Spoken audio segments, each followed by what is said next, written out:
called a home.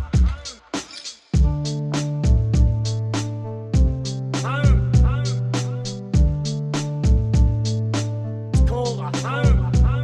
Having your own house is the whole one big offence. To own your own home, I think, is a critical part of Australian dream.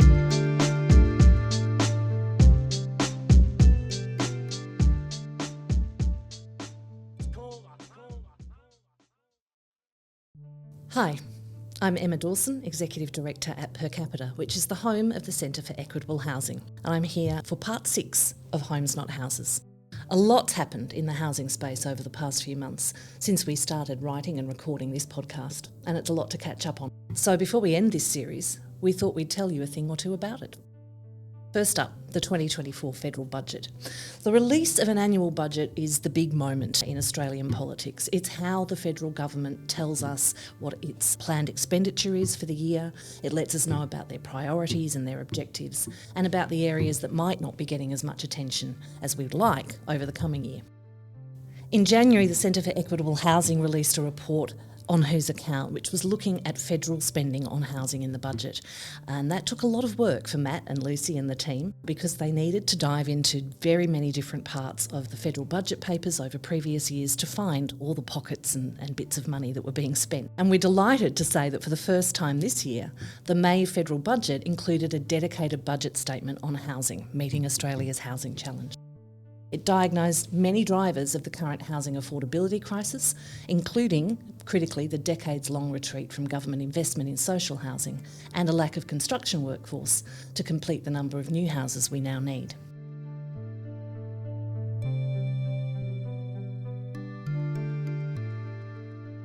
Now, we called for this comprehensive account of government spending on housing. On whose account was very clear in making the case for a consolidated statement of all federal spending, and we were delighted to see that in this year's budget. It will not only help the public better understand the problem of housing affordability, but it helps us track and critique all the government spending and policy positions using one single document. This document included spending on social housing construction, on Commonwealth rent assistance, and on measures to increase the workforce needed to increase supply across the country, and the various different measures this government has introduced since coming to power in 2022. It really strongly emphasised the need to invest in social housing supply, a very welcome development after decades of retreat from government responsibility for housing provision. But there was one big missing factor. This statement was all about government spending. It didn't look at foregone revenue. And so it didn't address the role played by the generous tax concessions afforded to property investors in Australia, which plays such a critical role in pushing up house prices through speculative investment. The extremely high financial cost of retaining these concessions, including the capital gains tax discount and negative gearing, is not covered in this statement, and we really do hope to see that the government will make steps towards those tax reforms as part of a tax reform package in the next term of government.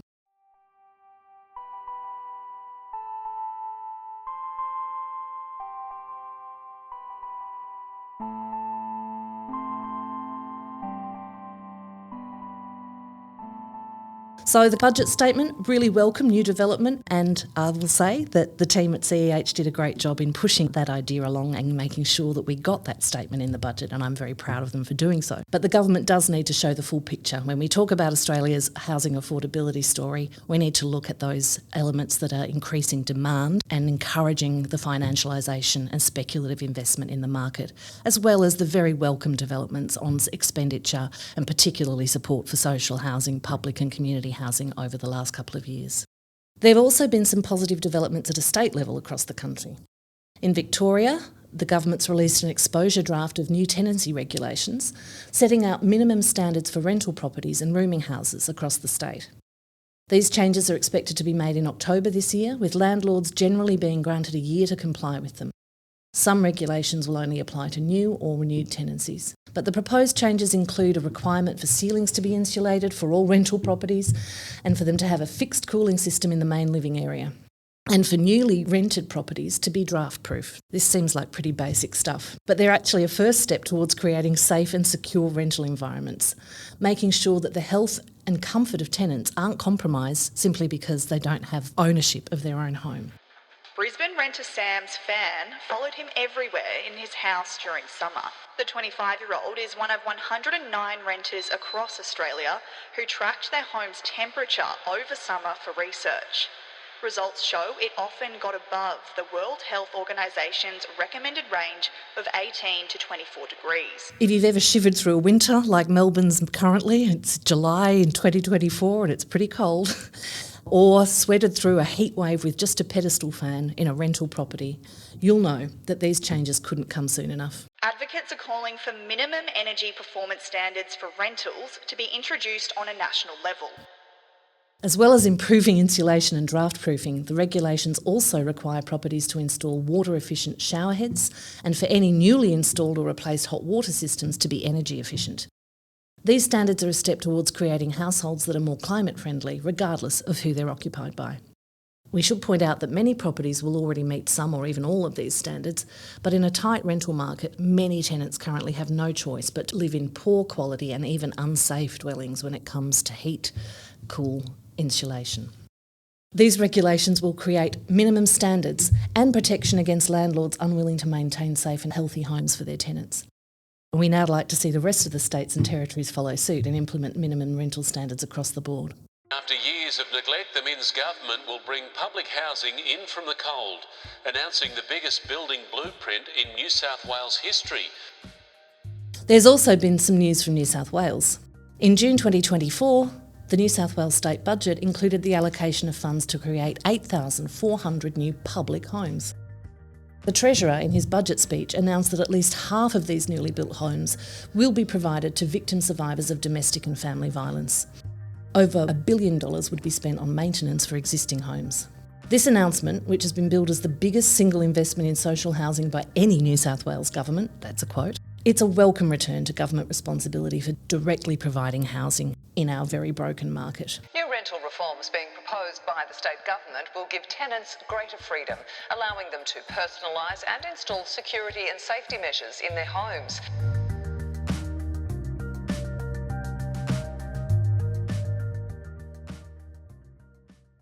Providing secure, safe social homes for victim survivors of domestic and family violence is a crucial element of housing policy. Such violence is the primary cause of homelessness for women and children in Australia. Being home to some of the least affordable housing markets in the world, it's so important that this investment is sustained in the future so that we can continue to address the ever-growing social housing shortfall in New South Wales and make up for decades of massive underinvestment.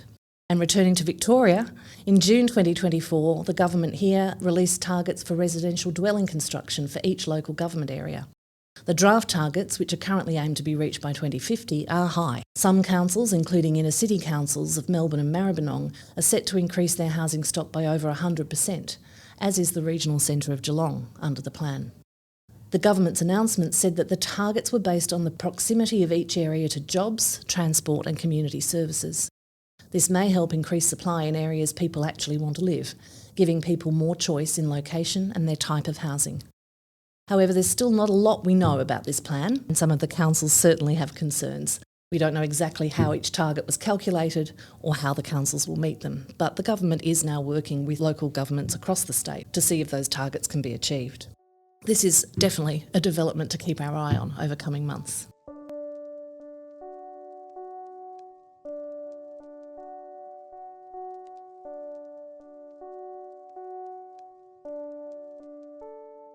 And finally, there have been movements within the development of the National Housing and Homelessness Plan, which we talked about last episode. In late June 2024, two federal crossbenchers, David Pocock in the Senate and Kyle Tink in the lower house, introduced a private member's bill aiming to define the scope and ambition of the National Housing and Homelessness Plan.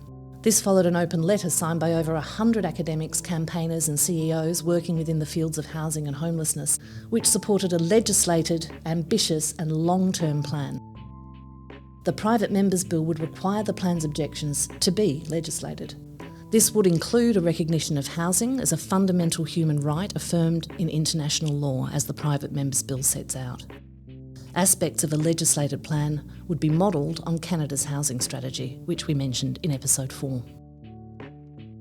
The bill also stipulates the establishment of a National Housing Consumer Council to advise on the plan's implementation. This council would reflect the diversity of people in the housing system, including people with lived experience of housing need, people with a disability and First Nations people.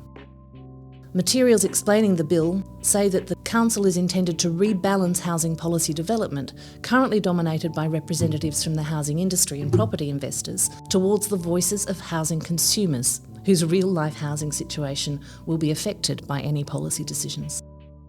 This private members' bill mandates dates and procedures for review and reporting on the plan to make sure the document doesn't end up on a shelf gathering dust after it's published.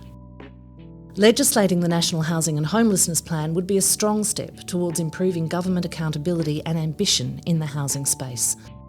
This bill shows that there are supporters for a strong, long-term and rights-based housing plan within our Parliament.